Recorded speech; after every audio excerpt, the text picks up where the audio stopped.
One lottery ticket makes a big difference for our state students. And when I say big, I mean bigger than jackpot big. Since 2002, South Carolina students have benefited from more than $6 billion in lottery-funded scholarships and grants, including the Life, Hope, and Palmetto Fellow Scholarships. With every lottery play, you're supporting our students, and that adds up in a big way. That's why education is our middle name. Learn more at sceducationlottery.com/betteryou. There's an efficient way to get caught up on a lot of news. It's called The Seven from The Washington Post. It's a newsletter and podcast. Whether you're reading or hit play, you get 7 stories you need to know, and you can consume it all in just a few minutes. The Seven is out every weekday morning by 7 a.m. Eastern. I'm Hannah Jewell. I'm one of the writers, and I host the show. Find The Seven podcast wherever you're listening. The newsletter link is waiting for you in the show notes. The wait is almost over. Get ready for the NFL season like never before with the highly anticipated 2025 NFL schedule release. Every rivalry, every rematch, every rookie debut, every game revealed. The dates will be set. Primetime matchups will be known, and the road to the Super Bowl starts here. The full NFL schedule release, Wednesday, May 14th. Get all of the details at NFL.com/schedule release. You're listening to Later with Mo Kelly on demand from KFI AM 640. It's Later with Mo Kelly. We're live everywhere in the iHeartRadio app and on YouTube. And over the weekend, Tuala, me, and Stefan all went to see Thunderbolts. I was seeing it for the second time. Tuala was seeing it, I now found out, for the second time. Thunderbolts is the #1 movie in America with $74 million domestic gross, another $86 million internationally, for a total of $160 million.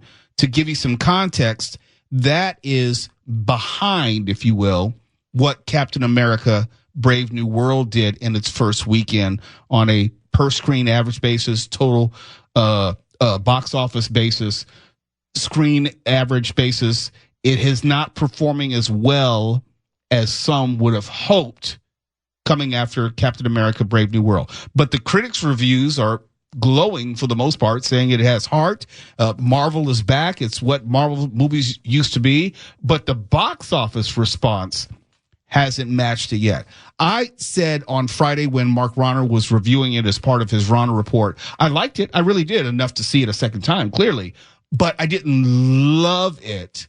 And, you know, unless you're going to go into our Nerdorama segment with us that we do as a separate podcast, too much to discuss. But overall, I would say the summer box office, because we're now into the summer box office season, regardless of the season not changing, it is off to a pretty good start. I would say with Thunderbolts, which I liked the first time, I liked even more the second time. I really liked the film, and I do believe that it is a return to what Marvel is really, really good at, putting heartfelt, action-filled, fun stories on the big screen. They put movies on the big screen that satisfy all the quotas for going to go and see a movie. Escapism, takes you to another world, shows you some things that you didn't see before. But with this film, and I understand why this film is not maybe taking off as much as most, because this is a film that is primarily focused around bad guys within the Marvel Cinematic Universe. There are no heroes in this film to speak of. This is a film that anyone who is even tangentially familiar with the Marvel Cinematic Universe knows all these people are bad guys, and they aren't bad guys who had a lot of story behind them in their initial entry. This film successfully fleshes out these characters. There is one character who maybe in the series Falcon and the Winter Soldier, U.S. agent John Walker, played by Wyatt Russell. Kurt Russell's son. Yes. In that series, everyone hated him unanimously. And he was supposed to be, because he was a dislikable, detestable character. This film actually made him out to be someone that you're like, damn, man, I could have a drink with that guy. He's actually pretty cool. And I think that was the glowing and resounding thing for me, that I'm like, man, this has a lot of heart, man. I actually grew to like these characters even more in this film. Also, I like the second generation aspect. You had Wyatt Russell, who was Kurt Russell's son. You also had Lewis Pullman, who was Bill Pullman's son, who played Century. Spot on, just like his dad. He looks just like Wyatt Russell too. Yeah, I was like, is this a CGI rendering of like the de-aged Bill Pullman? Yeah, wild. The way he smiled, his facial expressions looked just like Dad. Their dads were both in Tombstone together, by the way. That's right. True. That is true. Yes.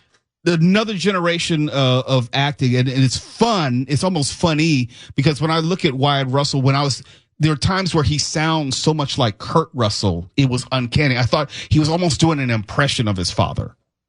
And it makes for his character because I look at that as like, okay, you are not like a pale imitation, but he wants to be Captain America. He sounds like Kurt Russell, but he's not there yet. Yeah. Okay. And I don't mean that as a diss. I'm just saying. Yeah.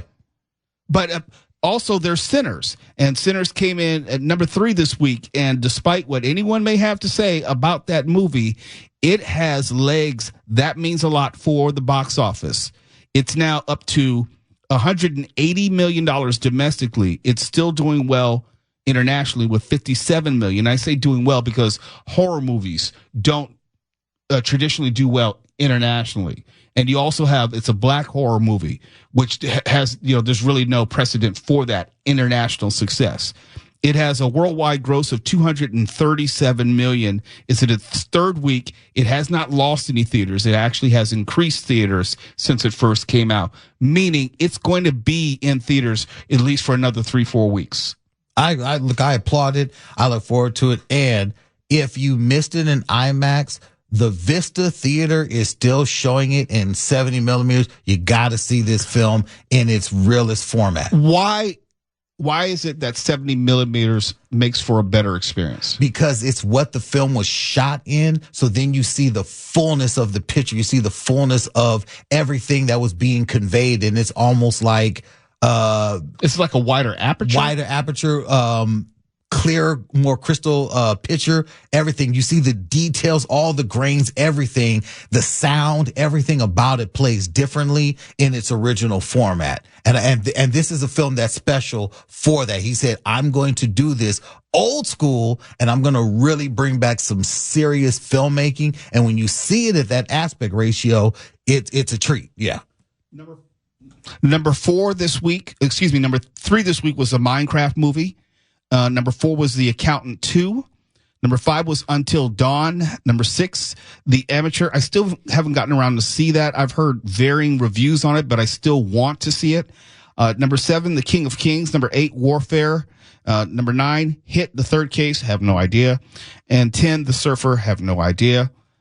But the box office is picking up for the summer, and this is when movie theaters need movies to perform and perform well. So they will last longer in theaters and they will have more of an attendance during the week for the theaters. And already, with my mic on, Disney is already showing up and showing out as the leader as far as the film going experience, because we're starting off the summer arguably with the Thunderbolts. And then within the next few weeks, by the time Thunderbolts are starting to go out, you have the Lilo and Stitch coming in, and then I'm not watching that. I'm just talking about what's live action Lilo and Stitch. I'm talking about what's keeping the theater alive, Mo. Lilo and Stitch. I'm not watching Stitch, and then it's going into Fantastic Four. I'll watch that. And then we get even more Disney stuff towards the end of the year. So again, everyone who wants to like, God, Disney, it's woke. You better hope they stay woke. Because if Disney doesn't do well, your favorite movie theater will close. Period. End of discussion. Choose one. It's Later with Mo Kelly. We have a Diddy update when we come back. KFI AM 640 live everywhere in the iHeartRadio app and on YouTube. Get into the chat. Let's have some fun. I'm Molly Roberts. And I'm Drew Goins. Each Friday on Impromptu, we talk through the questions we can't stop thinking about. Do we need to rethink how much we drink? Why are companies really asking workers to come back to the office? Does boycotting a business actually work? Should we quit social media? We're here when the news gets personal and the headlines hit home. Join Molly and me every Friday on Impromptu from Washington Post Opinions. Find Impromptu wherever you get your podcasts. The wait is almost over. Get ready for the NFL season like never before with the highly anticipated 2025 NFL schedule release. Every rivalry, every rematch, every rookie debut, every game revealed. The dates will be set. Primetime matchups will be known, and the road to the Super Bowl starts here. The full NFL schedule release, Wednesday, May 14th. Get all of the details at NFL.com/schedule release. Deciding on what to listen to is hard. Using Zumo to stream music from iHeart 90s Radio is easy. Or play iHeart Country or Hip Hop Beats. Your choice, all for free. Stream easy with Zumo Play. Get live and on-demand entertainment with no logins, no signups, no accounts, no hassle. This May, stay in and binge American Hustle starring Bradley Cooper, Christian Bale, and Jennifer Lawrence. Layer Cake with Daniel Craig and Sienna Miller. And Snatch with Brad Pitt. All streaming free on Zumo Play. Go to play.zumo.com now. Life is hard. Zumo is easy. You're listening to Later with Mo Kelly on demand from KFI AM 640. KFI, Mr. Mo Kelly. We're live everywhere in the iHeartRadio app and on YouTube at Mr. Mo Kelly. Make sure you drop by the YouTube stream. You can obviously subscribe for free. You can also like and share. And when you subscribe, it makes it easier to find next time. It'll come up just as you're looking for the show, and you can jump into the chat, have all sorts of fun. We have polls every single segment, and there's a community amongst itself where people talk to each other, say hello. They have conversations unrelated to the show. It's a really, really good experience. So join the YouTube chat and the YouTube experience. Something else that we've been following for many months, more than a year now, the whole P. Diddy saga. And jury selection began today in his federal racketeering sex trafficking case. I don't know what's going to happen, but I do know it's probably no chance in hell that they're going to be able to find jury members who don't have some level of awareness or association with the career and fame of Sean P. Diddy Combs. I don't know if that's just possible. Even if you weren't directly following the case, it has been major news for the past year or so. It's been discussed on talk radio. It's been discussed on public TV. It's been discussed on, obviously, commercial TV and cable TV and streaming. There's no way you can get around it. TMZ has had a documentary about it already. There's no way that you don't know something about Sean P. Diddy Combs because he's been in the public eye for the past 30 years. Easy. We're the same age. We're born the same month. He's maybe 20 days older than me.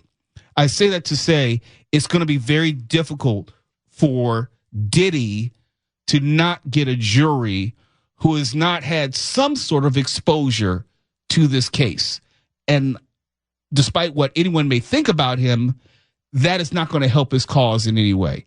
I mean, I don't know if they're going to get a conviction or to what degree, but I do know it's more likely than not that he will probably be convicted because what we hear about the case is so very heinous. And depending on what's going to be allowed as far as witness testimony or witnesses testimonies could be also probative and prejudicial. Depends on what they allow in or what they disallow. I don't know whether he's going to be able to get past this because just from what we know publicly, there's no telling what prosecutors know, which has not been revealed because they didn't want that evidence to get out. There's evidence that they used to secure the indictment, but that's not all the evidence they have. That's not the evidence which is going to get a conviction. And I'm inclined to believe there's more videotape, there are more witnesses, there's more testimony, there's more seemingly unbelievable accounts of what Diddy allegedly did to a number of people. Now, what is helping Diddy in my analysis is that some people who may know about Diddy may not understand the difference between a freak off and the alleged criminality. Because I hear it from my friends. They say, well, this was just consensual sex. Well, he's not being charged with consensual sex. He's not being charged with having freak offs or sex parties. He's charged with racketeering and sex trafficking. And when you have those charges, that says to me, especially in federal cases, there's a lot of digital evidence, probably video evidence, and more, which is going to be corroborated by testimonial evidence. Yeah, definitely. They have some form of wire tracking, of transfers of money, and all they needed was just a few of the alleged victims to step up to corroborate, not stories against Diddy, but corroborate evidence that they had to say, hey, is this you? Were you moved from this state to this state for the purpose of X, Y, and Z? Yes, here's the proof. That's it. Let me give an example, and don't ask me how I know why this is. Just let me give an example. Let's say, for hypothetically speaking, that Diddy hired some sex workers in New Jersey to come perform, air quotes, at a party in New York, the state of New York. That's crossing state lines. That is sex trafficking. Whether the eventual sex was consensual or not. So there are levels to this, as they say. If his company, the company that he is the head of, that he signs checks for every single thing that goes out, okay? Doesn't matter who he has working under him, who may draft the check, he's got to sign off on it.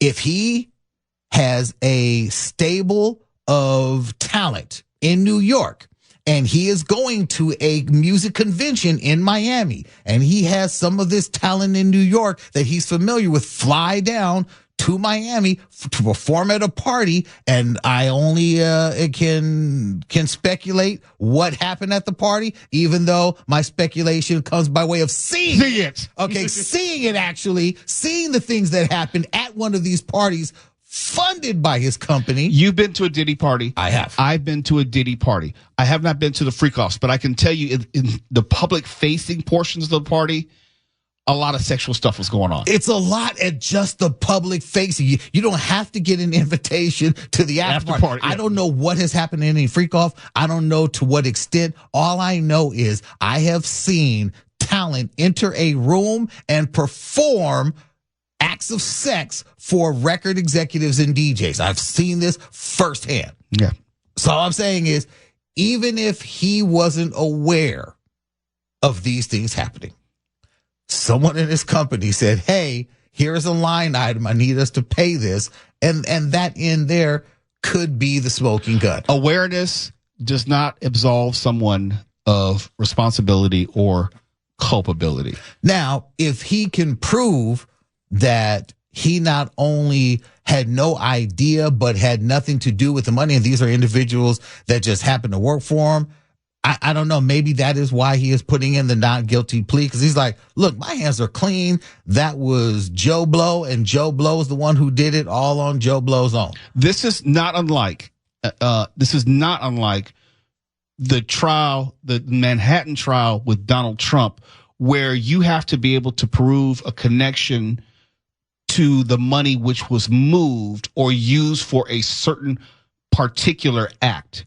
That's what the federal prosecutors are going to have to do. And since I know that they got the indictment, there's something to it. They'll have some evidence to back it up, because you just can't get a federal indictment just because you don't like P. Diddy or you think he's guilty of something. They're not going to sign off on the grand jury. And they got the grand jury.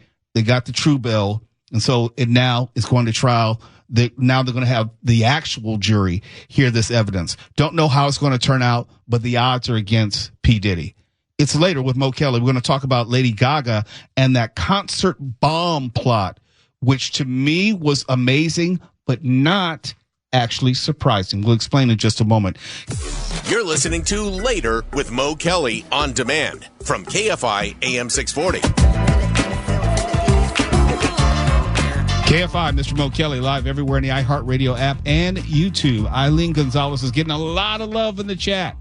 Some of it's making me uncomfortable, but she's getting a lot of love. Lot of love. Eileen, welcome to the YouTube stream. Now, originally, we didn't think you were going to be joining us on the YouTube stream. We thought, since you're filling in for Mark, you may not want all the complexities of a camera and how that might impact your newscast. You said, no, bring on the camera. Bring it on. Bring it on. Yeah, like I said, I did news for 20 years. No biggie. All righty. I absolutely love it. So you're going to be with us permanently. We can get rid of Mark now? Yep. Okay. Let's give him the boot. I absolutely love it. Part of the reason as we switch gears, part of the reason we like talking about music stories is because Tuala has a history connected to the music industry. I have a history connected to the music industry in different ways. He was in radio and I was in the music labels. But we came together when it came to concerts, especially either planning them or executing them. When I saw this story on The Wire talking about there was a plot to bomb a free Lady Gaga concert this past Saturday in Brazil, it brought to mind a lot of concerts and concerns that I've had over the years as far as scheduling a concert, trying to, and it's not necessarily even on a terrorism level. We had gang problems that we had to worry about. This artist was affiliated with this gang, and these other gangs were coming to town or coming to the concert and may shoot up the place. So I think about all these things that you have to worry about, separate and distinct, the actual artist getting there and performing. I remember after 9/11, every single concert that we did after that, every vehicle had to be thoroughly screened. I'm talking cops with coming into artist check-in, and they got the mirrors underneath the cars. They got the dogs sniffing around. Now it's commonplace. And now it's commonplace. But I remember beforehand, we were just, extreme pat downs and things like that. After 9/11, concert and venue security, it became like getting into Fort Knox, and it has not changed. As far my understanding, as far as producing concerts, that's one of the biggest expenses. It is the insurance involved and trying to prepare for, unfortunately, the unthinkable. But you have to think about it in advance. And I'm so glad nothing happened. Let me be absolutely clear. But according to the story, it says, quote, the network promoted the radicalization of adolescents, the dissemination of hate crimes, self-mutilation, and violent content as a form of belonging and defiance among young people. And that's from a press release talking about how they managed to dismantle a criminal network that operated online. It's always been my personal concern, when going to a concert or a large venue, something like that possibly happening. And mind you, this is something that we happen to know about. I'm quite sure there are plenty other concerts or plenty other plots which were thwarted or just stopped at some point in the process, and we, the general public, just never knew about it. It's tough because working behind the scenes and working so closely with security in the past and working to make sure that venues are safe, after a while, you can't go anywhere without first eyeballing the exits, looking at the crowd, looking at the rotations of the security, making sure that everything is on point. And it's tough. I can't ever just go and enjoy a show without having to be in that mindset of like, okay, how is the security patrolling the floor? Is there enough adequate security? I see an incident over there. Where's security? Okay, we're off to a bad start. This is the mindset that I now have. And when I see this story, I'm like, yeah, of course. I walk into a room, if there are a lot of people, and I'm thinking like, okay, where are the exits? Like you, is there adequate security? I'm looking at generally the clientele who looks out of place, and if something jumps off, where's my first route of escape? It's one thing to recognize where the exits are. It's another thing to know that, or position yourself accordingly where you can actually get there. Because I've seen, and there are a number of things you have to worry about. It could be a mass shooting. It could be a domestic violence situation. I've seen that, and that escalates out of control. It could be an act of terrorism. It could be just a fight that breaks out and people start running. I can't tell you how many times I've been in a movie theater, like outside, and either there'll be someone shooting or someone starts running. And if you've ever been in that situation, when someone starts running, you don't stop to say, hey, what's going on here? Why is everyone running? No, you better run your ass too to get away from whatever is going on over there. Yeah. And then people might end up getting trampled. Yeah. Unfortunately, I know there are some who would say, well, it's Lady Gaga. Lady Gaga, she may have attracted it because of her imagery and some of the things. This ain't got nothing to do with Lady Gaga. It just happened to be that she was doing a humongous show. Yeah. And it would have made the perfect target for anyone to make a name for themselves. But this could happen to anyone. Your favorite artist, if they are huge and drawing a big crowd, I promise you this, It's the crowd. they're at a target. Yeah, it's the crowd. It's not the artist. If you got 50,000 people who are captive, and I mean that, a captive audience of 50,000 people, or however how many, inherently, they're a target. Oh, I just remember, I have to go and look it up, but I remember when the Taylor Swift tour was up and running, that there were plenty of threats that were going out to that, why they had to like postpone certain shows, move certain shows, because of threats, just general threats. It happens. It just happens. This is a society that we live in now. Unfortunately, And there's no going back. It's Later with Mo Kelly, KFI AM 640, live on YouTube and the iHeartRadio app. There's an efficient way to get caught up on a lot of news. It's called The 7 from the Washington Post. It's a newsletter and podcast. Whether you're reading or hit play, you get 7 stories you need to know, and you can consume it all in just a few minutes. The 7 is out every weekday morning by 7 a.m. Eastern. I'm Hannah Jewell. I'm one of the writers, and I host the show. Find The 7 podcast wherever you're listening. The newsletter link is waiting for you in the show notes. The wait is almost over. Get ready for the NFL season like never before with the highly anticipated 2025 NFL schedule release. Every rivalry, every rematch, every rookie debut, every game revealed. The dates will be set. Primetime matchups will be known, and the road to the Super Bowl starts here.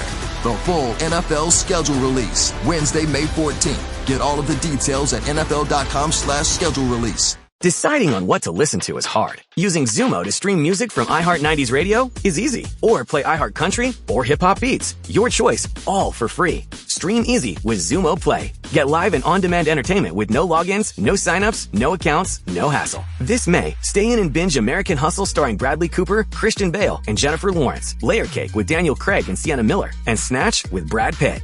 All streaming free on Zumo Play. Go to play.zumo.com now. Life is hard. Zumo is easy. You're listening to Later with Mo Kelly on demand from KFI AM 640. And before we get out of here, let me do this final thought. And I've been thinking about this all day long, and I wanted to be clear on how I wanted to present it. But I was thinking about the movie industry, something we talk about every single day on this show, some form or another, but usually it's not connected to politics. Not always, but not frequently. But now it is. And I learned a long time ago, it's not what you do, it's how you go about it. It's not what you say, but how you say it and the words you choose. The Trump tariffs, as I said before in previous commentaries, the previous Trump tariffs, those will impact all of us in every facet of life if they come to pass. We still have this grace period before they may all take effect. And there's no real argument here. Those tariffs, if they take effect, will impact all of us. But just like where it's not what you do and what you say necessarily, it's also true that just because a problem is legitimate and trade imbalance is a legitimate issue and it needs to be solved, just because the issue is legitimate, it doesn't mean that any old proposed solution is the solution. In the past day, President Trump announced the following, quote, I am authorizing the Department of Commerce and the United States Trade Representative to immediately begin the process of instituting a 100% tariff on any and all movies coming into our country that are produced in foreign lands. Quote, close quote. But he also said, we want movies made in America again. Now, contrary to the president's popular belief, tariffs are not the magic pill for everything. But going back to it's not what you say, it's how you say it. And it's not what you do, but how you go about it. The president didn't either give the movie studios any heads up or consult them as to what movie studios and theaters thought the problems of their industry were. He may think tariffs are the solution, but they aren't. Not at all. Here's what I mean. Virtually every media stock was down today. because they were blindsided by this. And I'm inclined to believe the movie studios know their industry better than the president or any president. And here's something else which has gotten lost in this, what I call tariff everything approach. Movies aren't goods anymore. They're services. They're distributed digitally. They're quote unquote manufactured in dozens of places simultaneously, not just where they're filmed. Post-production, effects, etc. are usually done any number of places around the world for the same movie, regardless of filming locations. So you may have a movie which is filmed in America, like Atlanta, Georgia. For example, most of the Marvel movies are now filmed in Atlanta, Georgia. Take Captain America, Brave New World. I'll use that as an example. Filmed mostly in Atlanta, but there were some scenes which were filmed in Oaxaca, Mexico, Tokyo, Japan, and in the Middle East, in Jordan. Now, are we going to penalize a movie like that? Or how about a movie like Mission Impossible, which routinely films at exotic locations around the world? Does that make those movies less of an American movie? And maybe its post-production is completed by an international agency. That is commonplace. You can't film a Mission Impossible movie all on location in America or some soundstage or with CGI. And honestly, you and I don't want that. There's also the reality that it costs much less to film internationally. And that's part of the labor issue. But putting tariffs, and here's the main point, putting tariffs on foreign, air quote, foreign movies, whatever that means, doesn't address any of that. You may have heard that the president blames Governor Gavin Newsom for this. Well, I would like to blame Governor Gavin Newsom for a lot of stuff, but this is not understanding the problem. This says that President Trump doesn't understand that movies and movie studios are no longer a Hollywood phenomenon. One of the biggest complaints about Newsom is that a lot of Hollywood has left for other states. I'm talking states like Georgia, talked about Marvel, North Carolina, and Louisiana. American movies are not just made in California. The infrastructure to make these movies, both big and small, are not necessarily connected to California at all. You have a movie like Rust with Alec Baldwin that was made in New Mexico. Movies routinely are not made in California. And that's saying nothing of the TV shows, which shoot in various places around the country and even internationally in Canada, which is a frequent stand-in for U.S. cities. Are these tariffs going to be placed on television shows? Again, how does that work? But this speaks to how you go about it. This speaks to how the power brokers should have been consulted first before announcing a policy which likely will not bring about the desired result because it hasn't been thought through and constructed with the actual industry players he's alleging he's trying to help. And lastly, just like the tariffs on goods, the other countries will have the opportunity to respond. China routinely denies entry of American movies, as do Russia and Taiwan. Some countries do not rely on our movies and don't care. They do not give a damn, and they don't need America to show their movies. I bet you most people listening right now have no idea what the number one movie in the world is. It's made over $2 billion in 2025, and I'm probably pronouncing it wrong. It's Ne Ja 2. More than $2 billion. Not 1 million of which was made here in the United States. This issue is far more complicated than getting on social media and proclaiming tariffs on everyone. For KFI AM 640, I'm Mo Kelly. Whether you love us, hate us, or haven't made up your mind, we're glad you're here. KFI and KOST HD2. Los Angeles, Orange County. Live everywhere on the iHeartRadio app. One lottery ticket makes a big difference for our state students. And when I say big, I mean bigger than jackpot big. Since 2002, South Carolina students have benefited from more than $6 billion in lottery-funded scholarships and grants, including the Life, Hope, and Palmetto Fellow Scholarships. With every lottery play, you're supporting our students, and that adds up in a big way. That's why education is our middle name. Learn more at sceducationlottery.com/betteryou. There's an efficient way to get caught up on a lot of news. It's called The 7 from the Washington Post. It's a newsletter and podcast. Whether you're reading or hit play, you get 7 stories you need to know, and you can consume it all in just a few minutes. The 7 is out every weekday morning by 7 a.m. Eastern. I'm Hannah Jewell. I'm one of the writers, and I host the show. Find the 7 podcast wherever you're listening. The newsletter link is waiting for you in the show notes. The wait is almost over. Get ready for the NFL season like never before with the highly anticipated 2025 NFL schedule release. Every rivalry, every rematch, every rookie debut, every game revealed. The dates will be set. Primetime matchups will be known, and the road to the Super Bowl starts here. The full NFL schedule release, Wednesday, May 14th. Get all of the details at NFL.com/schedule release.